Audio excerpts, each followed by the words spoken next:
There's a cannoner, level 66 though. Oh, I can get a 66 world. 48, but he is like, I mean he has cannonballs I guess, but world 48. Oh, I'm getting attacked by a spider. He's talking to me. He could log out right now if he wanted. Alright, is he directly under us? Where is he? He's outside the gate. Okay.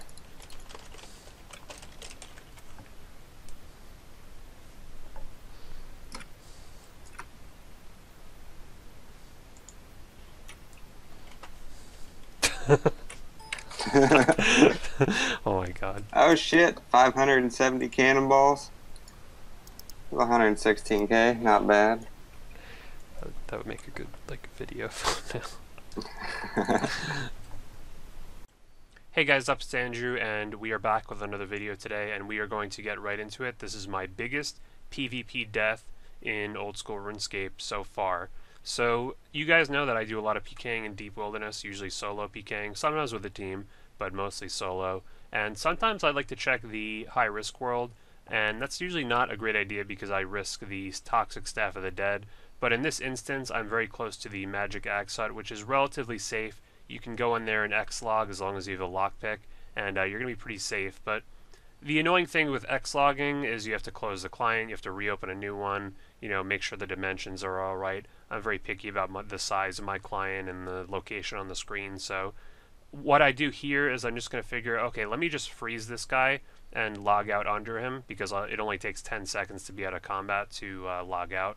And this guy, I should be able to get a freeze on, so splash, splash. We get it right here. If I get it right here, I can escape, no problem. But now he's going to start specking me like 4 or 5 splashes in a row there. So I'm just going to go back in and, we'll try that again. Let's see what right here. If I can get a freeze on him, I can log out totally safe. Just to get one freeze on him, doesn't matter where it is. But I splash again, and I'm 99 magic using augury, splashing a lot. Then I see his friend coming, and that's a sign that I need to get in there and X-log immediately, because they can start killing those axes and actually do damage against me even if I do X-log. So I'm going to X-log really quick. Did everything right here, turn on the prayers, get to max HP, 99 prayer, and boom, we X-log, log back in, and I am dead a minute later. Yeah, what the hell? How did they kill me that quick? That was actually pretty impressive by them to be able to kill me with just 2 people. In under a minute, I think it takes X-log. So yeah, that was a pretty crappy death. We're going to go back, see if I can get anything left that they didn't pick up, but kind of a stupid death, really. So we lost around 12 mil from that death, mostly the toxic staff of the dead, but even though it's frustrating, you have to learn from your deaths. So what I learned here is when I'm going on the high-risk world next time, just immediately going to go in here, X-log, not going to wait for his friends to show up. Also going to go with Prey range this time, as I think they are more DPS with range rather than melee. And I'm also going to go on the side of the axe hut here, because I think that's actually a little bit better as far as getting aggressive axes on you. So it can be frustrating to die and lose a lot of stuff in the wilderness, but really the main thing you have to take away from it is what did you do wrong and what can you do better next time to prevent it. So there is a silver lining. So of course the way we are going to rebuild in this video is by doing more PKing. So you never know where you're going to find someone in the wilderness, and often one of my favorite places to teleport into is the Anakarl place in 47 Wild, because I have the house portal directly to it. And here was a guy doing Slayer with Greater Demons, and he's going to be risking a lot more than you might think. Now, if I was doing Slayer at the Greater Demons here, I would probably want to risk under 50k, because the chance of death is extremely high. At any moment a team could teleport in. This is Deep Wilderness multi-combat. Even I'm taking a big risk by PKing here because there could be teams at any moment. And this guy's cannoning, he's loaded, so let's see what he's going to risk. He's actually being pretty smart here. He's fighting back, which is really good of a strategy because, in the Mystics, I'm going to take a lot of damage from his blowpipe. And he's going to actually force me to have to play range sometimes and eat more often. It actually saves him a lot of damage. But he's going to say something I haven't seen too many times in my PKing career before here. Watch what he says. He's going to offer to pay me to let him live. Can I pay you? And we'll discuss this after he dies. So we're just going to kill him right here. And let's see, was he risking anything? Big stack of coins in there. Black Mask. Holy shit. Why would you risk that in 47 Wild in multi-combat? Maybe he got smited and he didn't have time to turn protect item back on, but probably not. I guess he was just risking it because why would he offer to pay me otherwise? And look at that, over 1.35 mil there. That's a very nice PK that just kind of fell on my lap. I mean, I wasn't expecting to see anyone at Greater Demons when I teleported in there, so very, very nice profit from that guy. So if that clip wasn't strange enough, take a look at this one. You see in the bottom, I noticed the received a drop notification from the Chaos Elemental. Now, what a lot of people killing the Chaos Elemental do is they hop around the 2K world, so I just checked the other 2K world, and sure enough, here's the guy. I don't know why he didn't log out there. He had a long time where he could have logged out. But anyway, take a look at the guy at the top right. There's a guy cannoning the rogues up there. We're going to keep an eye on him for later. But anyway, this guy gets away, but I figured maybe the other guy is still there. So after we pick up these Chaos Runes, let's see, is he still there? Is he totally AFK and didn't notice there's a PKer right around the side of the castle? And sure enough, he's totally AFK. He's still here. He's using the crossbow, which is very good to kill because he'll have a lot of Revenant Ether. And he changes his prayer, which is a very bad decision because these level 135 rogues are going to stab the shit out of him and he's dead within seconds. So it was actually the rogues who did most of the damage there. And wow, that's a lot of loot when you look at the cannonballs, Revenant Ether. With the new looting bag, as I've shown you guys before, you can just pick it all up very, very quickly. Let's see how much we got. 598,000 in the looting bag. That does include a few PKs from earlier, just a little bit of runes. But the Revenant Ether alone is almost 300k. And then when you add his cannonballs, which he had a lot of, we get another 250k. So yeah, that's a lot of money made from a couple very nice PKs. Mostly this guy who came back to get his stuff and none of it was there because I got it all. So here's a clip I want to show just because I think this is a good demonstration of how I've become more comfortable PKing as far as just switches and not making errors and not trying to do things too quickly. I'm speeding this clip up slightly because it's quite a long chase and I don't want to show like all the minutes of it. But yeah, this guy was doing Mage Arena 2 and he did not really seem to know what he was doing. He has a Void Knight Mace, which is kind of a weird item to bring. I mean, you can just bring the normal Gothic Staff, you know, for the Gothic's Demon, you don't really need the Void Knight Mace, even though it's a pretty cool item. I actually used to use that item at Barrows back in 2008. It was like my main weapon of choice. You could hit a 35 with it, with charge and all that stuff. It was actually really cool, but it's kind of a useless weapon now. But anyway, yeah, you can see my execution in this clip is pretty much flawless. I'm doing the switches properly. I'm not making any errors, even getting the assist from the Greater Demon here. You know, you can start making errors and very quickly people can get away. You know, if you make a misclick or something goes wrong, you have the wrong gear on at the right time, people can get away, and that's probably what kept me from using range from a long time, is just I want to simplify things.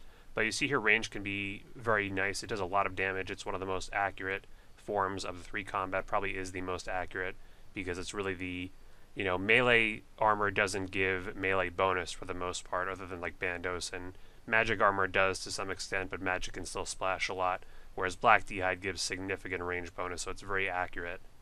And I do not know what that guy's escape plan was because I killed him farther from safety than where he started. He should have just ran southeast. And then this guy too, another guy doing Mage Arena 2, what a coincidence. It's pretty hard to find these guys. Maybe they were doing it together or something. But yeah, this guy did even worse of a job tanking than the previous guy. Gonna kill this guy very quick. These guys often carry a full inventory of brews, so you really just want to kill them very quickly. The one thing that they don't remember to bring usually is tank gear, which is very nice because in the Mystics you can kill them pretty easily. And again, this guy is running north. Why would you run north? Run south and teleport. Where the hell is he going? Back to Mage Bank? I mean, that's a really long way. And yeah, this guy has a million brews on him as well, so decent amount of loot's almost 700k there, and probably a few 100k more because I packed up on some brews in the inventory. But yeah, those clips I think show decent execution on my part. Here's another good example of you never know what people are going to be risking in the wilderness. So 2 people doing Scorpia here. I'm going to focus on the one investment since the vestment armor is actually worth a decent amount compared to the green Zarakan robes, which is not worth much at all. This other guy actually I found out was a fan of my videos and he gets away.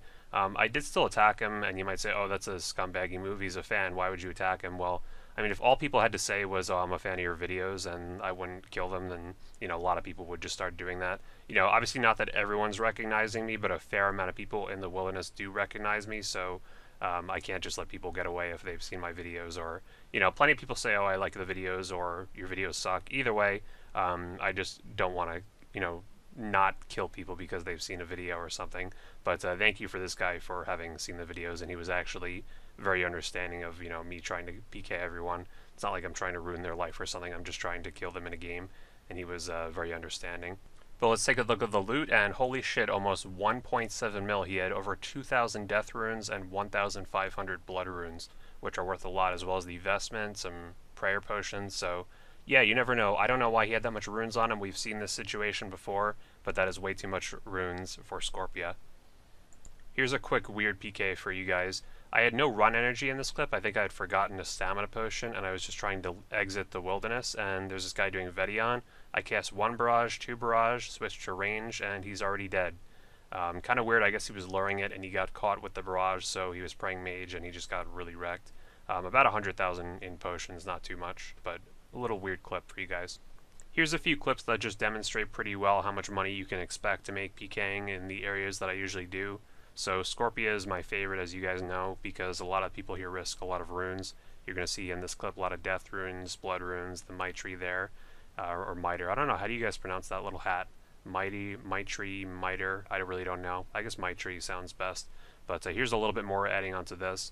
You know, just you don't really have to bank every single kill, so now it adds up to 635,000.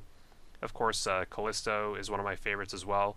These people, a lot of people think, oh, they just risk a glory, why kill them? But take a look at this guy. I mean, he's just done a few Callisto kills, and he'll actually have a decent amount of risk.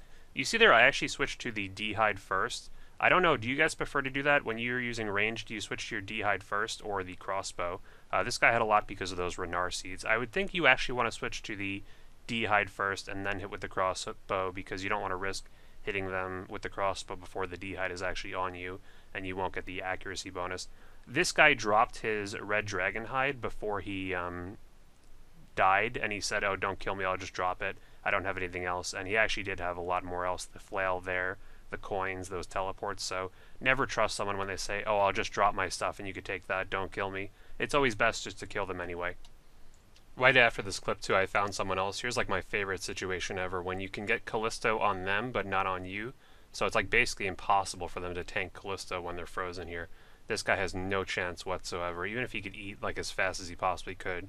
Having to tank me and Callisto at the same time is really difficult. I don't think you could even pray really from Callisto. It seems like these long-range attacks that Callisto does, prayer doesn't seem very effective, but yeah, he stand no chance there. And just going to add a little bit to that looting bag to make it over 600k. Very nice. Here's another good one. I was using a whip in this clip, which is really nice to use in the wilderness, but unfortunately it's just usually not worth the risk, especially not worth combined with the staff, because the staff is almost as good. But yeah, this is a juicy looting bag here, over 400,000. A lot of that is simply in the super restores, so those can add up very nice. And we'll finish off with a clip back at the dark crabs. This is again on the high risk world, I believe, so just got to be careful here. Again, not staying a very long time, just want to kill this guy, get in, and get out. But yeah, that's going to do it for this video, guys. Let me know if you guys enjoyed, if you have any suggestions, places I should PK, other videos, PVMing videos.